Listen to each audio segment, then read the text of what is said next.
영원히 우리 인류의 역사만큼에는 오래된 질문이 하나 있습니다. 아직도 해결되지 않고 끊임없이 논쟁하는 질문 가운데 닭이 먼저냐 달걀이 먼저냐 하는 그런 질문이 있지요. 잘 아실 겁니다. 많이 들어보셨죠? 양측 주장이 다 다 그럴 만해요. 고개가 끄덕여지고 하죠. 닭이 먼저 있어야지 또 달걀이 먼저 있어야지 닭이 나오는 것 아니냐. 닭이 있어야지 알을 먼저 낳지 않느냐. 그래서 닭이 먼저냐 달걀이 먼저냐 하는 그런 논쟁, 별것 아닌 것 같지만 오랫동안 아직도 해결이 안 됐죠.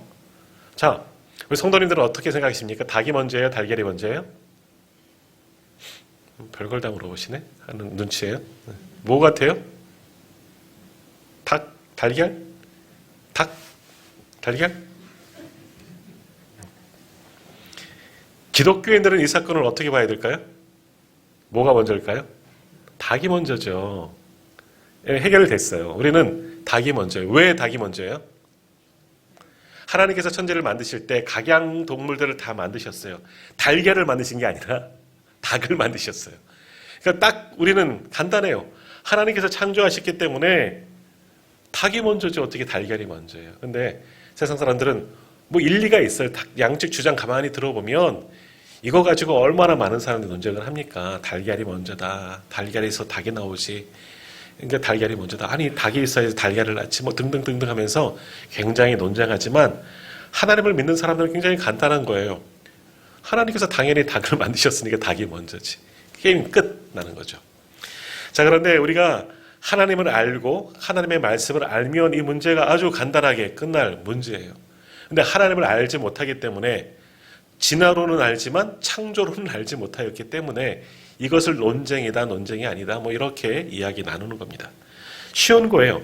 하나님 안에 있으면 다 해결되는 거예요. 하나님 안에 있으면 다 명쾌해지고 하나님 밖에 있으면 애매모호해지게 되고 오류가 생기게 되는 겁니다. 우리 인생사도 마찬가지입니다. 우리의 삶이 왜 힘들고 어렵고 삶이 혼돈이 찾아오고 흑암 같고 사람들과 좌충우돌하고 논쟁이 생기고 시비거리가 생기는 이유가 뭐냐? 이것도 간단한 겁니다. 하나님 밖에 있기 때문에 하나님 안에 있으면 모든 문제가 다 해결되어집니다. 하나님이면 다 게임이 끝나는 거죠. 뭐든지 정의가 되는데 하나님 밖에 있기 때문에 우리 안에 문제가 생기고 갈등이 생기고 시비거리가 생기는 거예요. 하나님 안에 있으면 다 해결되는 거예요. 특히 믿지 않는 사람들은 그러다 쳐요. 믿는 사람들이 하나님 안에 있어야지 그러면 모든 문제가 해결되어지는데 우리가 고민하고 염려가 생기는 것도 결국 하나님 밖에 있기 때문에 염려가 되고 고민이 되는 거예요. 그것을 가지고 오늘도 우리가 같이 찬양했죠. 예수로 사는 인생 내 모든 염려를 다 주께 맡기고 절실한 기도가 되리라 찬양했잖아요. 내 모든 염려, 근심, 문제들 이게 논쟁거리가 아니에요. 근심거리가 아니에요. 이거를 하나님 안으로 가지고 들어오면 하나님께 다시금 맡기면 하나님께 바라보며 이것을 드리면 다 해결되는데 왜 해결되지 못하는지 이건 우리도 역시 마찬가지예요. 하나님 안이 아니라 어디에 있다? 하나님 밖에 있기 때문에 계속 염려와 근심이 쌓일 수밖에 없다라는 거예요. 그러니까 이거 저도 말씀은 이렇게 드리고 있지만 마찬가지예요. 염려가 있고 근심이 있어요. 매일매일 학교 다닐 때는 저도 얼마 전까지는 공부를 했으니까 항상 숙제를 안 하면 뭔가 힘들어요. 하루 종일 일어날 때 이거 해야 되는데 저거 해야 되는데 이제 학교를 이제 안 다녀도 계속해서 근심거리가 있잖아요. 그럼 뭔가 뭘 말씀 준비하면서 가만히 생각해 보니까 나도 하나님 밖에 있구나. 하나님 안에 있으면 모든 문제, 염려가 다 해결되어지는데 우리가 그렇게 찬양을 하고 그렇게 고백을 하고 그렇게 믿고 있는데 내 삶은 내 마음은 여전히 하나님 밖에 있구나 하는 생각이 들어요. 그렇기 때문에 염려가 끊이지 않고 문제가 해결되지 아니하고 갈등이 생기고 힘든 일이 생기고 그런 거예요. 주님 안으로 하나님 안으로 들어오면 모든 것들이 다 해결되어진다. 이것이 믿음인 줄 믿습니다. 오늘 우리 성도님들도 하나님 안에 거하시기를 축복합니다. 하나님 안에 있으면 되는 거예요. 우리 믿지 않는 사람들과 우리 믿는 우리가 차이점 여러 가지가 있어요. 예배, 기도하는 것. 근데 이것도 마찬가지인 거예요. 하나님 안에 있기 때문에 예배하는 것이고 하나님 안에 있기 때문에 기도하는 거예요. 하나님 밖에 있으면 뭐 기도할 필요도 없고 하나님 밖에 있는데 뭔 예배를 하겠습니까? 우리가 하나님 안에 있기 때문에 예배하는 거예요. 이게 우리의 가장 큰 특징 가운데 하나이다라는 겁니다. 자, 오늘 본문에서 이제 이런 이야기들을 함께 우리가 나누게 될 터인데, 자, 오늘 본문을 보니까 우리가 요한복음 2장 앞부분을 아주 굉장히 오래 봤습니다. 지난주까지 뭐 제목은 다르지 한 4시간에 걸쳐서 봤습니다. 처음 표적, 예수님께서 가나에서 행하신 처음 표적, 물로 포도주를 만든 사건, 이것도 가만히 보시면 오늘 말씀에 딱 맞는 거예요. 가나의 혼인잔치 문제가 생겼죠. 포도주가 떨어진 거예요. 근데 문제가 해결되었어요. 어떻게 해결된 겁니까? 어디 있기 때문에? 예수 그리스도가 거기 계시기 때문에. 다시 말하면 예수 안에 있기 때문에 문제가 해결되는 거예요. 예수님이 없었으면 이것도 이건 문제가 아니겠죠. 이런 해결되지 않았겠지만 예수님 안에 있었기 때문에 해결되었다라는 겁니다. 자, 오늘 이 본문 이후에 처음 표적 행하신 이후의 사건이 오늘 본문의 사건인데, 자, 물론 공관복음과 우리 요한복음은 시간 순서가 조금은 다릅니다. 하지만 오늘 말씀에 비춰보면 요한복음도 굉장히 시간 순으로 조금 정리를 사도 요한 나름대로 정리를 했기 때문에 오늘 말씀에 보면 처음 표적 이후에 오늘 본문 사건이 뭐죠? 소위 성전 정화 사건인 거예요. 그럼 뭐예요? 오늘 본문은 요한복음에 의하면 예수님의 공생의 초기예요. 왜냐하면 첫 표적했잖아요. 이제 공생의 활동을 시작하신 거죠. 그러니까 처음 공생애를 시작하시면서 이제 성전을 정화하는 사건이 이제 나오게 된 겁니다. 근데 공관복음, 마태마가, 누가복음은 어떻게 되느냐? 나중에 모든 사역을 마치고 십자가를 지기 위해서 예루살렘으로 들어가셨을 때 일주일밖에 되지 않아요. 예수님 마지막 때의 성전 정화 사건이 나와요. 그 사건과 이 사건이 똑같은 사건일 수도 있고 아닐 수도 있지만 오늘은 우리는 다른 사건이라고 좀 생각하고 그렇게 제안하고 말씀을 함께 나누겠습니다. 똑같이 성전 정화하고 오늘 우리가 같이 읽은 말씀처럼 노끈으로 채찍 만들고 상 다 뒤집어 엎고 장사체를 다 내쫓는 사건은 똑같아요. 근데 2번 있었다고 그렇게 우리는 정의하고 제안을 하고 한번 오늘 말씀을 함께 나누고자 합니다. 자, 예수님께서 이제 예루살렘으로 올라가셨습니다. 오늘도 말씀에 나오는 것처럼 13절에 유월절이기 때문에 유월절 이스라엘의 3대 절기죠. 오늘 아침에도 새벽에도 유월절에 대한 말씀을 나누었는데 유월절 이스라엘의 3대 절기면 모든 이스라엘 백성들은 특별히 남자는 이라고 제안하지만 사실은 모든 이스라엘 백성들이에요. 다 예루살렘에 올라가서 하나님께 예배를 드립니다. 빈손으로 가지 아니하고 감사의 예물을. 특별히 유월절은 어찌 보면 우리로 말하면 광복절과 같은 거예요. 그들이 구원받은 날 아니겠습니까? 그래서 최고의 절기예요. 그래서 하나님께 예배하러 올라가는데 그래서 예수님도 그래서 예루살렘에 가시는 거예요. 유월절을 지키고자 예루살렘을 가셨더니 어떤 일이 일어났느냐? 예루살렘 성전이 장사치들의 소굴이 되었다라는 거예요. 그래서 예수님이 딱 그곳에 가셨더니 유월절 절기를 지키고 하나님께 예배하고자 올라가셨더니 기가 막힌 광경이 벌어진 거죠. 하나님을 예배하는 그 성전이 이 장사치들의 소굴로 되어버리고 성전을 더럽히는 온갖 장사치들이 가득 있는 거예요. 당시 하나님께 예배할 때 어떡합니까? 소나 양 같은 것을 제물로 드리는데 멀리서부터 가지고 올 수 없으니까 거기서 판매하는 사람들이 있죠. 돈을 받고. 그리고 성전에 들어가기 위해서는 이제 성전세를 내야 돼요. 뭐 연보돈이 될 수가 있는 것이고 우리로 말하면 헌금이 될 수가 있는 것이지만 그러니까 당시 성전 안에서는 통용되어지는 로마의 동전을 로마의 돈으로는 헌금을 할 수가 없습니다. 그러니까 성전에서만 사용하는 세겔로 바꿔주는 거예요. 그래서 그것을 돈을 바꾸는 사람들이 있죠. 바꾸면서 일부분은 뭐라 그러죠? 수수료. 소나 양도 팔면서 또 거기서 없는 수수료를 받아서 먹고 사는 장사치들이 성전 안에 가득히 있는 겁니다. 자, 근데 그들은 누구겠습니까? 유대인들이죠. 이방인들이 장사했느냐? 아니에요. 유대인들이에요. 유대인치고 하나님을 믿지 않는 사람은 지금도 거의 없습니다. 유대인들은 굉장히 신본주의가 강하죠. 여호와 하나님, 지금도 그들은 그렇게 알고 있잖아요. 하지만 지금 보세요. 예루살렘에 올라왔는데 그들은 예배하는 날 6월절인데도 자기가 하는 일을 멈추지 아니하고 장사하고 있는 거예요. 자기 뱃속만, 자기 주머니만 채우려고. 그들이 바로 성전을 타락시키고 오염시킨 장본인이었다라는 겁니다. 유대인이요. 유대인 모든 사람들은, 이스라엘 백성들은 예루살렘에 와서 유월절 하나님 앞에 예배하는데, 똑같은 유대인 중에서 장사하는 사람들도 있어요. 그들은 어떤 마음일까? 내가 성전에서 장사하는 것도 성전에 왔기 때문에 괜찮다. 그런 마음이었을까? 또 사실은 그들이 장사할 수 있는 것은 허가를 받은 거예요. 누구한테? 유대 종교 지도자들. 제사장들에게 허락을 받은 거죠. 거기서 똑같이 제사장에게 올라가는 상납하는 돈이 있으니까. 레위인들에게도. 그러니까 허가받고 장사하는 거예요, 사실은. 그러니까 뭡니까? 당시 유대 사람들, 예루살렘에 와서 유월절 절기를 지키지만 그들이 정말 하나님 안에 있느냐?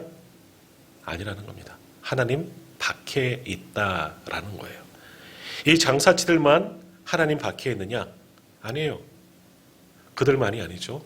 그들에게 허가를 내준 유대 종교 지도자들도 마찬가지인 거고요. 섬기는, 하나님께 예배하는 날, 그걸 허락하는 것도 똑같죠. 거기서 오는 또 다른 내 주머니를 채우고자 하는 그런 것들, 다 똑같은 무리들이라는 겁니다. 또 일반 사람들은 괜찮냐? 아니죠. 자기가 정성으로 구별하여 준비한 감사의 예물을 가지고 오는 것이 아니라 아주 쉬운 마음으로 오는 거잖아요. 여기 와서 바꾸면 되지 뭐. 거기 가면, 성전 근처 가면 뭐 짐승도 구할 수 있고 돈도 바꿀 수 있고 쉽게 오면 되는 겁니다. 털레 나오면 되는 거죠. 이들도 마찬가지. 예배한다고 하나님 앞에 유월절 정말 감사의 절기를 지키면서도, 구원받음에 대해서 그 절기를 지키면서도 정성을 다하지 않는 거죠. 마음은 딴 데 있는 거죠. 그러니까 이들은 뭐예요? 하나님 안에 있는 자들이 아니라 마찬가지죠. 이들도 역시 하나님 밖에 있는 자들이다.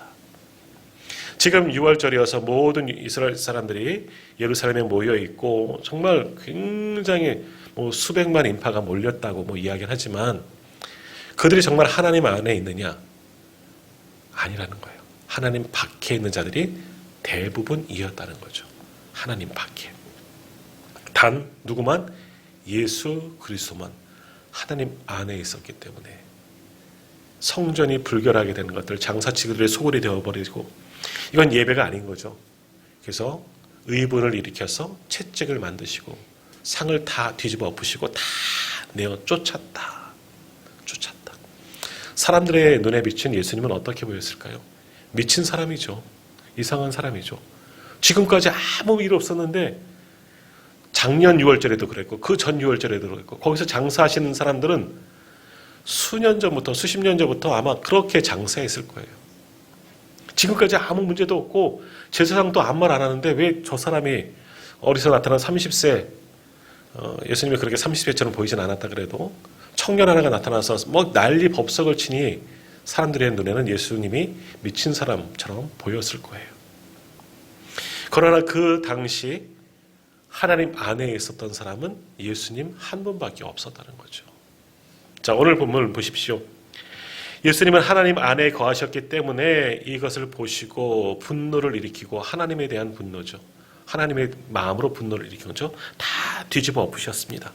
근데 이것을 보고서 주님께서 뭐라고 합니까? 제자들이 어떻게 합니까? 17절 말씀 한번 보시겠습니까? 오늘 본문 17절 말씀 같이 한번 읽도록 하겠습니다. 제자들이 성경 말씀에 주의 전을 사모하는 열심히 나를 삼키리라 한 것을 기억하더라. 아멘. 주님을, 성전을 사모하는 열심히 나를 이끌었다. 성경의 말씀이 기억났다는 거예요. 자기들도 잊어버렸던 하나님의 말씀. 이 말씀은 시편 69편 9절에 있는 말씀인데요. 시편 69편 9절에 보면 주의 집을 위하는 열성이 나를 삼키고 주를 비방하는 비방이 내게 미쳤나이다 라는 말씀. 하나님을 향한 열심으로 일하시는 주님의 모습을 제자들이 비록 보고서 깨닫게 되었고, 이것이야말로 주님을 향한, 하나님을 향한 열심이구나 하는 것도 제자들이 그제서야 깨닫게 되었다는 거예요. 사실 지금 제자들도 항상 보았던 장면이 흔한 장면이었기 때문에 별다른 문제가 없이 들어갈 뻔했지요. 근데 예수님께서, 그들의 스승인 예수님께서 이렇게 다 뒤집어 엎는 것을 보고 하나님에 대한 열심을 새롭게 알게 되었다. 사실은 제자들도 마찬가지인 거죠. 그들도 하나님 밖에 있는 자들이나 마찬가지인 겁니다. 예수님을 따라가고 있지만 예수님 안에 거한 자들이 아니라 예수님 밖에서 그저 예수님만 따르는 자들이었다는 거죠. 그러니까 하나님에 대한 열심, 무엇이 참인지 무엇이 옳은 것인지 제자들조차 알지 못하였다가 하나님을 향한 열심, 주의 전을 향한 열심된 일을 하시는 예수님을 보고서 그제서야 그들도 깨닫고 하나님 안으로 들어오게 되었다 하는 겁니다. 예수님께서 이렇게 성전 정화를 할 수 있었던 것은요, 결국 하나님 안에 있었기 때문에, 하나님 안에 있었기 때문에 무엇이 옳고 무엇이 그른지 주님은 정확하게 알고 계셨다는 거예요. 아니면 다른 사람들 늘 있어 왔던 모습들이기 때문에 그냥 지나치고 예수님도 넘어갈 수 있었지만 아니에요. 예수님은 분명히 하나님 안에 계셨기 때문에 하나님께서 원하시는 것이 무엇인지를 알았기 때문에 더럽혀진 성전, 우리가 에스겔에서, 구약성경 에스겔에서 보았던 것처럼 하나님의 영광이 빠져나간 그 모습을 에스겔의 환상 가운데 보잖아요. 바로 이 모습이 지금 예루살렘 성전이 바로 그 모습이거든요. 성전이 있다고 성전이 아니에요. 하나님의 영광이 빠져나간 곳은 성전이 될 수가 없는 거죠. 더럽혀진, 우리 인간들에 의해서 더럽혀진 성전은 그것은 성전이 아니다라는 거예요. 그래서 예수님께서는 하나님에 대한 열심, 성전을 삼하는 열심으로 이 모든 것을 다 몰아내시고, 그래서 이 사건을 가리켜 성전 정화 사건이다라고 표현한 겁니다. 성전 정화했다. 자, 성전 정화는 그럼 뭐겠습니까? 쓰레기를 치우고 이렇게 장사치들 내쫓는 것, 이게 정말 성전 정화냐? 그건 눈에 보여지는 현상이죠. 더러워진 것을 깨끗이 닦아내고 이것이 성전을 정화하는 것, 미화하는 것이냐? 아니에요. 성전 정화는 뭐냐? 진정한 성전 정화는 뭐냐? 우리가 중심으로 하나님을 바라보는 거예요. 하나님 안으로 내가 다시 들어가는 거죠. 그럴 때 하나님의 눈으로 이 모든 것을 바라보면 잘못된 것들이 보여지기 때문에 깨끗게 될 수가 있는 거죠. 예수님만이 수많은 인파가 모였지만 하나님 안에 있는 자들이 아무도 없었던 거예요. 그렇기 때문에 성전에서 불결한 일들이 행해지고 장사치의 소굴이 되어지고 도둑의 소굴이 되었음에도 불구하고 아무도 하나님 밖에 있고 하나님을 바라보지 못하기 때문에 이 사건을 보고도 다 넘어갔다는 거예요. 유대의 종교적인 영적인 지도자들도 마찬가지인 거죠. 사람들에게 아버지라고 듣는, 영적 아버지라고 듣기는 좋아하지만 그들도 눈이 가려진 자들 아니겠습니까? 하나님 밖에 있기 때문에 이것을 알지 못하였던 거예요. 하지만 온전히 예수님만이 하나님 안에 거하신 분이었기 때문에 하나님을 바라보고 하나님께서 원하시는 것으로 성전을 정말 정결케 하여 주셨다. 그러니까 진정한 성전 정화는 뭐냐? 성전을 깨끗하게 하는 게 성전 정화가 아니에요. 우리로 말하면 교회를 청소하는 게 성전 정화가 아닌 거죠. 교회에서 장사치, 노회나 총회나 하는 데 가보면요, 앞에 장사치들이 어떻게 알고 다 찾아오더라고요. 못 팔겠습니까? 그들이 사실은 기독교와 목사님들과 장로님들과 관계된 거 팔아요. 신앙서적도 팔고요, 주석도 팔고요, 마이크도 팔고 5만 가지 다 팔아요. 넥타이도 팔고 다 팔아요. 필요한 것들이에요. 근데 그런 필요 없다는 거죠. 그것 때문에 모이는 것도 아니고. 그러니까 주님 안에 있으면 무엇이 하나님께서 원하시는 건지 바르게 볼 수가 있다는 거죠. 아니면 주님 밖에 있으면 이러한 것들이 있어도 제대로 보지 못한다는 겁니다. 똑같은 것을 보면서도 하나님 안에 있느냐 하나님 밖에 있느냐에 따라서 관점이 전혀 달라지고 하나님 안에 있는 자들만 열심을 품고 정말 성전을 정화시키는 거죠. 우리 스스로를 정화시킨다는 거예요. 그러니까 진정한 성전 정화는 하나님을 바라보는 겁니다. 하나님 안에 거하는 것이 진정한 성전 정화인 줄 믿습니다. 오늘도 우리는 마찬가지입니다. 오늘 이 사건을 보면서 장사치들을 쫓아낸 것 여기서만 국한돼서 보는 것이 아니라 주님의 열심, 제자들이 본 것처럼 하나님 안에 거하신 예수님을 보십시오. 그 마음을 가지고 우리도 우리의 성전을 돌아봐야 하는 거예요. 이 성전이 정말 하나님께서 원하신 예배의 장소, 그런 성전이 되기를 원한다면 이곳에서 예배하는 우리가 먼저 하나님을 올바로 바라보고 우리의 중심으로 예배 드려야 된다라는 거죠. 우리의 중심이 하나님께 향해 있지 않고 내 중심으로 온전히 하나님께 드려지는 예배가 아니면 이거는 오늘 이 예루살렘에 들어가는 유대인들과 똑같은 마음이 심정이 되는 거예요. 하나님 밖에 있는 거죠. 바라기는 오늘 예배하는 저도 마찬가지고 우리 성도님들도 마찬가지고 하나님만 바라보고 하나님 안에 거하는 우리 스스로 성전 정화에 참여할 수 있는 하나님 중심으로 살아갈 수 있는 모든 분들이 다 되시기를 주님의 이름으로 축복합니다.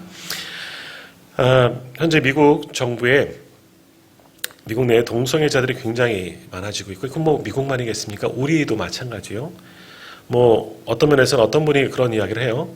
미국 인구의 10% 내지 15%가 동성애자들이다라는 그런 이야기를 하더라고요. 근데 그런 동성애자들이 정말 못 살고 죄송한 표현이지만 흑인 하류층 사람들이 아니라 대부분의 사람들은 백인 엘리트들이 동성애자들이 굉장히 많다는 겁니다. 소위 사회 지도층들이. 그러니까 어떻게 되느냐? 이들을 무시할 수가 없는 거예요. 그러니까 대선 후보들이 나와서도 지금까지 대선 후보에 나온 사람들이요. 예수 믿는 사람들이에요. 미국 대통령들은요. 다 성경에 놓고 선서도 하지만 실제로 교회 출석을 잘하고 교회 다니는 분들이에요. 뭐 감리교도 다니고 뭐 어디도 다니고 그런 분들이에요. 근데 이분들이 동성애 하는 것을 막을 수가 없어요. 왜? 막으면 내 표가 없어지니까. 허용이 되어지는 것이죠. 오늘 아침에도 잠깐만 인터넷 뉴스 보다 보니까 프랑스의 33살 젊은 총리가 세워졌대요. 굉장하죠. 33살짜리 아주 잘생긴 남자 총리가 세워져서 전에는 뭐 교육부 장관이었대요. 그 나이에 교육부 장관도 하고 한 나라의 총리가 되었는데 거기에 하나 더 나왔어요. 동성애자예요. 얼마나 사회에 많이 난지 몰라요. 유럽 사회, 서구 사회에는 이런 동성애가 너무 터무시 없어요. 이제는 많은 사람들이 인정하고 그것을 자유롭게 뭐 다 하는 거죠. 막는 방법도 없어요. 우리나라는 어떻습니까? 우리나라도 소수자 보호법, 성소수자도 여기 포함되는 거죠. 동성애자들도 포함돼서 이들을 보호할 수 있는 법이 막 생겨난 거잖아요. 그래서 지금 적용되어지고 얼마 전에 영동극동방송이 아니죠. 극동방송이 이 동성애 반대 옹호했다가 뭐 소송도 붙고 법정에 들어가게 되고 막 이런 일들이 생겨요.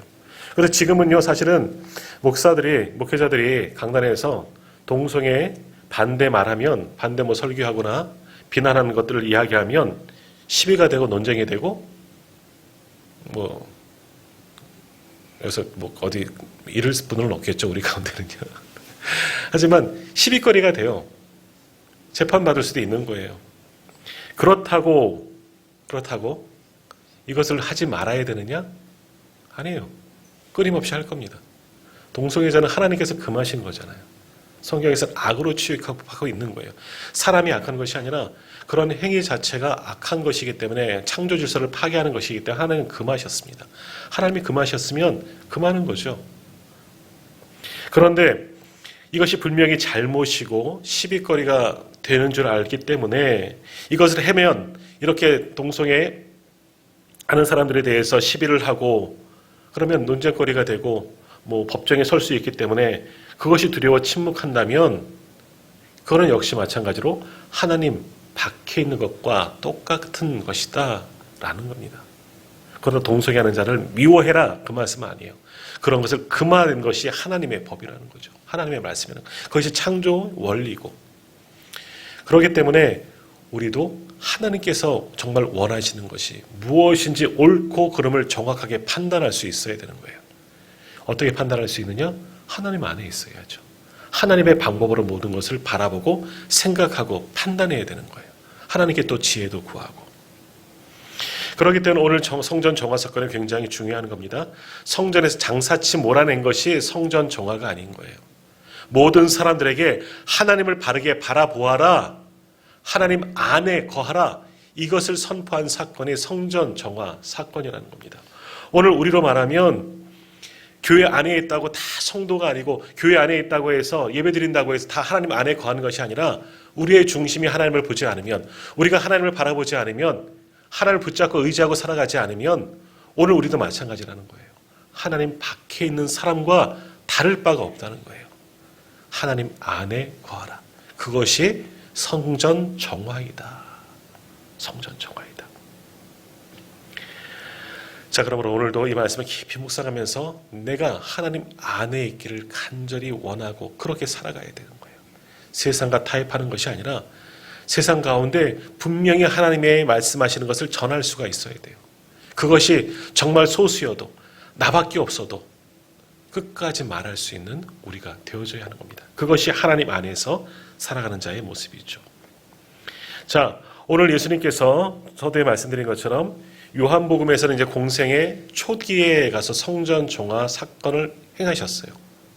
모든 것들을 낮추치고 하나님 안으로 돌아가자 그렇게 몸소 보여주시며 선포했는데 시간적인 요한복음상 시간적으로 계산해 보면 공생애를 시작하신 지 일주일이 채 되지 않는, 그러니까 일주일 정도 됐죠. 6월절이니까 일주일 정도 지났을 때 성전 정화를 하셨습니다. 근데 이제 이것과 이제 마태복음, 공간복음과 연관시켜 보면 언제 또 하셨느냐? 예수님의 마지막 때 예루살렘 들어가셔서 십자가를 앞에 두고 정확히는 닷새 전에 금요일 날 못 박이셨으니까 또 한 번 성전 정화를 하셨다는 거예요. 똑같은 모습으로. 3년 전에도 성전 정화를 했고 3년 후에도 또 한 번 성전 정화를 했다는 모든 복음서를 이렇게 뜯어 맞춰보면 그 무슨 말입니까? 예수님의 몸소 보여주고 하나님께 돌아오라 간절히 원하고 말씀으로 선포하셨는데 몸으로 보여주셨는데 이스라엘 백성은 전혀 달라짐이 하나도 없었다라는 겁니다. 하나님 밖에 있는 자들이 이 모습을 보고 제자들처럼 주를 향한 열심이 보이는구나. 성전을 향한 그 열심 깨닫는 것이 아니라 모든 사람들이 예수님의 모습을 보고 이상한 사람, 미친 사람으로 알고 달라진 게 그 이유는 하나도 없었다는 거예요. 3년이 지난 모습 속에서 똑같이 성전 정화를 하셨다는 것은 그만큼 이스라엘 백성들이 스스로는 하나님의 백성이여 성민이라고 자부하지만 여전히 하나님 밖에 살아왔다. 하나님의 마음이 얼마나 아프셨고 그런 자들을 위해서 예수님이 십자가를 진다고 생각했을 때 얼마나 한탄스러우셨을까 하는 생각을 해봅니다. 하지만 주님은 또 한 번 성전 정화를 보여주셨어요. 그들을 내어 쫓으면서 다시 한번 하나님 안으로 들어와라. 하나님 안으로 들어와라. 또 한 번 몸소 보여주시는 겁니다. 그러기 위해서 주님이 이 땅에 오셨기 때문에. 그러니까 성전 정화 이건 한 번에 그치면 안 됩니다. 우리로 말하면 우리가 하나님께 품은 결단 올 연초 아니겠습니까? 연초가 되어지면 또 한 번 결단을 해요. 올해는 정말 하나님 중심으로 한번 살아가 보자. 믿음 생활 잘하고 예배 잘 드리고 정말 기도 생활도 잘하고 성경도 잘 읽고 항상 연초면 믿는 사람들이면 누구든지 다 똑같은 결단을 합니다. 하나님 안에 들어오고자 결단하며 노력하고 살아갑니다. 연초는 아마 여기 계신 분 다 그럴 거예요. 한번 아무튼 작년보다는 조금이라도 더 나은 모습으로 보여주자. 자, 그런다고 한번 또 돌아보십시오. 얼마 전 송구 영심에 드렸으니까. 그 결심이 끝까지 이어지느냐? 아니에요. 우리도 오늘 말씀으로 비유하면 타락해 가고 있어요. 우리들도 장사의 치에 소굴이 되어버리고 도적의 소굴이 되어버리고 말았다는 거죠. 다시 말하면 하나님 안으로 들어오는 것을 사단이 왜 좋아하겠습니까? 또 방해하고 유혹하고 또 과거의 모습으로 토시고 끄집어내는 거죠. 자꾸만 하나님 밖으로 끄집어내고 있는 거예요. 그러니까 우리 1년의 삶은 뭡니까? 하나님 안에 들어오려고 내가 들어온 이 자리에서 떠나가지 않으려고 발버둥 치는 것이 우리의 일생 삶이 되는 거예요. 올 한 해도 그렇게 살아가야 되는 거예요. 하나님만 바라보고 하나님 안에서 살려고 날마다 우리는 성전 정화를 하고 주님 안으로 들어오는 삶을 살아가야 하는 거예요. 그렇게 매달리고 수고해도 어느 틈에 가면 보면 내가 성전 밖에 하나님 밖에 있는 것을 또 발견하게 되는데 그러나 그런 결단하지 아니하고 헌신하지 아니하고 노력하지 않으면 그냥 평생을 하나님 밖에서 살다가 인생을 마감하게 되는 겁니다. 하나님 밖에 시선을 두면 하나님 안으로 시선을 두기가 어려운 거예요. 오늘 본문 말씀 기억하시면서 정말 하나님 안에 있기를 원하면서 하나님 안에만 있으려고 하나님만 바라보는 삶을 살려고 애쓰고 수고하는 우리 모두가 다 되시기를 간절히 소망합니다. 자, 오늘 이렇게 예수님께서는 성전 정화를 시킨 거예요. 단순히 청소만 한 게 아니라 하나님 안으로 돌아가자. 너희는 하나님의 백성 아니냐? 너희가 자부하는 대로 이스라엘 하나님과 겨루어 이긴 하나님을 이긴 하나님의 백성들 아니냐, 하나님과 동행하는 자들 아니냐. 그러면 하나님께 돌아가자, 하나님만 바라보자, 그 의미로 성전 정화를 했는데 이스라엘 백성들은 깨닫지 못하는 거죠. 알지 못하는 거. 너 왜 이러느냐, 네가 뭔데 어찌하여 너는 이 일을 하느냐, 예수님을 비방하는 겁니다. 18절 말씀 한번 보십시오. 이에 유대인들이 대답하여 예수께 말하기를 내가 이런 일을 행하니 무슨 표적을 우리에게 보이겠느냐. 그러니까 무슨 권한으로 너는 이걸 하냐는 거죠. 제사장도 아니요, 뭐 권세 있는 사람도 아니요. 사실 그 유대인들, 이 예루살렘, 우리로 말하면 서울이잖아요. 엘리트들이 있는 곳이에요. 거기에 예수님은 어떤 사람으로 비춰지겠습니까? 잘 알지 못하는 저 갈릴리 북쪽에 있는 나사렛이라는 시골 마을에서 온 시골뜨기잖아요. 뭐 소문이 다 났기 때문에, 지금은 아니었지만 요한복음에서는 어디서 온 시골뜨기 하나가 하나님 안으로 들어가자고 그렇게 난리를 치고 있는데 너는 누구냐라는 거예요. 너는 무슨 자격으로, 무슨 권한으로 이러한 일들을 하고 있느냐. 너 한번 표적을 보여봐라. 정말 네가 이런 일을 할 수 있는 뭐 증거를 대봐라. 아까도 말씀드린 것처럼 장사치들은 사실은 어찌 보면 비공인이긴 하지만 나름대로 공인받고 장사하는 거잖아요. 제사장들에게 허가 받았잖아요. 제사장들이 막았어야죠. 내쫓았어야죠. 타협하지 말고 그들이 하나님 안에 있었다면 이런 유가 들어오지 못하도록 성전문을 걸어 잠궈서라도 다 내쫓았어야죠. 근데 허락한 거 아니겠습니까? 암묵적으로 다 허락받고 자기들 뱃속도 채우고 똑같은 자들이죠. 하나님 밖에 있는 자들. 그러니까 우리는 허락받고 하는 건데 너는 뭐냐는 거예요. 예수님께. 당신은 뭔데 이것을 막냐. 너는 무슨 권한으로 하느냐. 표적을 보여라. 네가 하나님의 사람이면 뭘 보여주면 우리가 믿고 그러지 않겠다. 뭐 이런 등등으로 이야기하겠죠. 그때 예수님께서 뭐라고 이야기하십니까? 서로 선문답하는 것 같아요. 19절 말씀 보십시오. 예수께서 대답하여 이르시되 너희가 이 성전을 헐라 내가 사흘 동안에 일으키리라. 이 말씀 우리는 압니다. 22절 나온 말씀처럼 제자들이 나중에 예수님의 십자가 사건과 부활 사건을 경험하고 그때 말씀하신 것이 성전된 자기 몸을 이야기하시는 건데 그때 제자들도 예수님의 말씀을 이해하지 못했을 거예요. 유대인도 마찬가지죠. 그래서 20절을 보십시오. 뭐라고 이야기합니까? 유대인들이 이르되 이 성전은 46년 동안의 재활권을 내가 3일 동안에 일으키겠느냐. 3일 동안에는 아마 성전을 헐지도 못할 거예요. 철거도 못할 거예요. 그런데 네가 어떻게 할 수 있느냐? 비웃는 거죠. 그런데 예수님께서 말씀하시는 건 뭐냐? 보여지는 그 성전이 아니라는 거예요. 성전된 자기 육체를 말하는 것이고 하나님이 이루실 구원의 역사를 말씀하시는 것인데 저들은 하나님 밖에 있으니 전혀 예수님의 말씀을 알지도 깨닫지도 못하였다는 것이죠. 제자들도 언제 알았다 그래요? 나중에 죽은 자 가운데서 예수님 부활하신 후에 그때 그 사건이 이것을 말씀하셨구나. 그제서야 깨닫게 된 거죠. 모두가 하나님 밖에 있는 거예요. 하나님 밖에 있기 때문에 하나님이 하실 일을 알지 못하고 진리이신 구원자이신 예수님께서 새롭게 하고 변화를 주고 깨닫게 하는데도 전혀 알지 못하는 것이 오늘 본문의 말씀이다라는 겁니다. 자, 오늘 우리가 가만히 한번 우리의 모습을 돌아보십시오. 우리도 오늘 성전 정화를 해야 합니다. 우리 스스로를 깨끗게 하고 하나님 안으로 다시금 들어가야 하는 거예요. 오늘 우리가 예배한다고 해서 내가 하나님 안에 있느냐? 아닐 수도 있는 거예요. 지금 내 중심이 다른 곳에 가 있고 하나님께 향해 있지 않으면 예배의 자리에 있다고 해서 그것은 하나님 안에 있는 게 아닙니다. 우리의 중심으로 정말 하나님을 바라보며 100% 하나님을 신뢰하고 하나님의 말씀을 붙잡고 살아가는 사람들이, 그렇게 삶의 자리에서 애쓰고 투쟁하며 살아가는 사람들이 성전 정화에 참여하는 사람들, 하나님 안에 살아가는 거예요.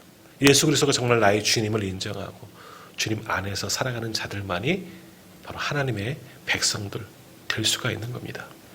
그렇기 때문에 올 한 해 우리는 정말 투쟁하며 살아가야 되는 거예요. 지금 연초에 생각하고 결단한 이 마음이 흔들리지 아니하도록 올 한 해 정말 하나님 보시기에 합당한 모습으로 살아가고 하나님 안에서 살아가기로 작정한 이 마음이 결코 흔들리지 않도록 우리를 말씀으로 쳐서 늘 복종하고 하나님 안에서 하나님만 바라보며 살아갈 수 있는 우리 모두가 다 되시길 바랍니다. 우리는 힘듭니다. 연약한 인간들에게. 유혹거리가 얼마나 많습니까? 나를 흔들어 놓고 내 믿음을 흔들어 놓고 상황을 흔들어 놓는 일들이 얼마나 오래 또 많이 생기겠습니까? 거기서 승리하십시오. 주님의 말씀 기억하시면서 성전 안에서 하나님만 바라보고 하나님만 의지하는 그런 귀한 인생으로 살아갈 수 있는 우리 모든 성도님들 다 되시기를 주님의 이름으로 축복합니다.